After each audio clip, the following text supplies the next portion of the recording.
Okay, now I would like to speak to the issue of a for loop net. When I first started doing string figures and thinking about doing for loop figures, I wanted to make an iterative net, which would be much like a tennis net.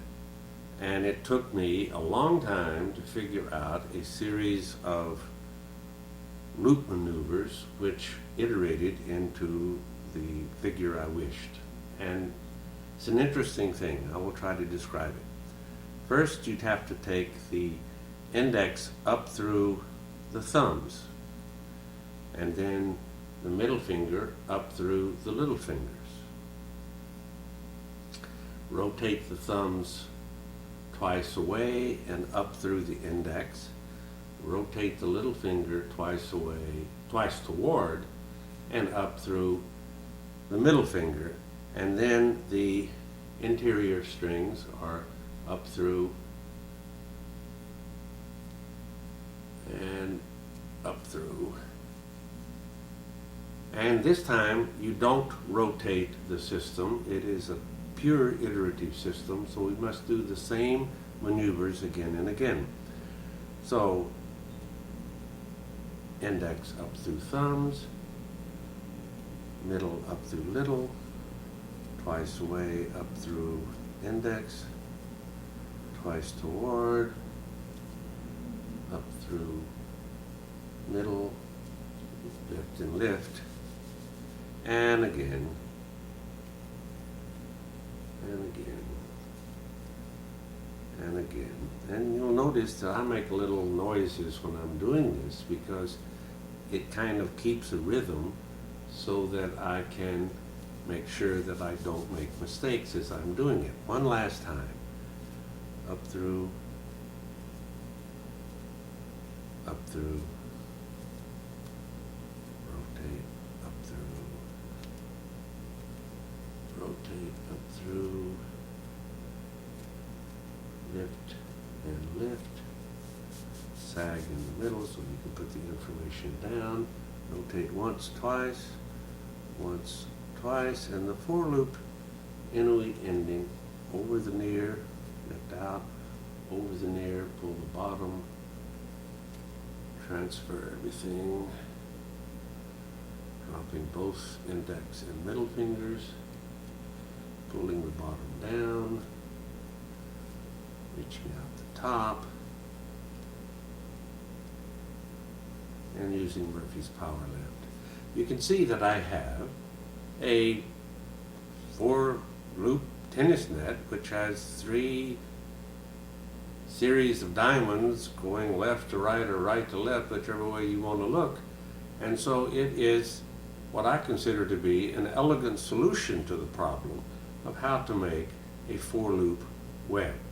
The question becomes, what happens if I put an octagon colored string? What touches itself in terms of the divisions of the circle? So you'll have to put up with me again as I go through that long iterative process. And of course, I have to make sure that I'm concentrating and relaxed, because it is easy to make a mistake in all of the long series of maneuvers which are necessary for making the for loop tennis net. And here I have for loop L, D, and A, and the colors so that they are divided, and up through,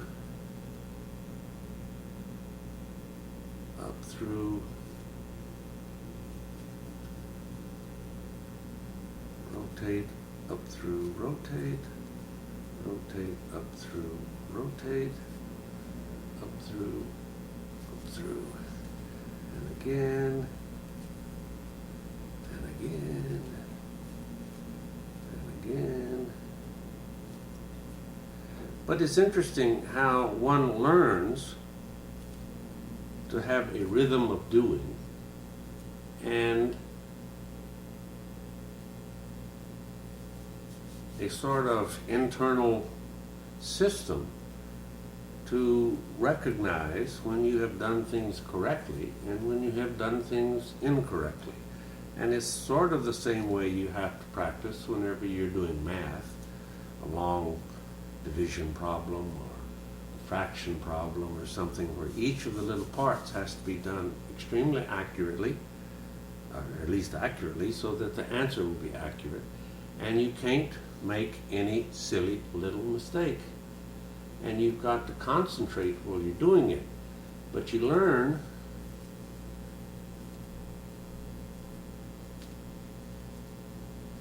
that if you're paying attention at a certain level, you can tell when and if you make a little mistake and then correct it. Well, I don't think I've made any mistakes. Once, twice, and the for loop finish.